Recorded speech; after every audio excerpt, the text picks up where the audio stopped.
Kim Pao movie, magiging blockbuster.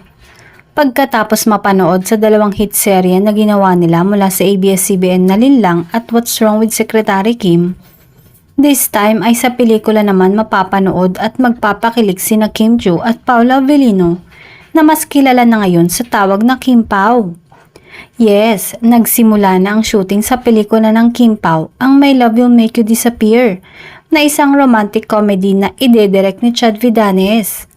Bongga ang Kim Pao dahil nga sikat na sikat ngayon ang love team nila, kaya binigyan sila ng pelikula. At naniniwala rin na magiging blockbuster ang movie kapag naipalabas na nga sa dami ng mga sumusuporta at nagmamahal sa kanila. Heto nga't hindi pa man naipapalabas ang pelikula, marami ng grupo ng mga tagahanga ng Kim Pao ang may plano na magpa-block screening para sa naturang pelikula. Kung matatandaan, noong August lamang nang i-anunsyo na magkakaroon ng pelikula ang Kim Pao. Paglalarawan pa nga ng direktor, isa itong classic rom-com na ipapakita ang magic ng pagmamahal na pwedeng humantong sa pagiging wild at fun.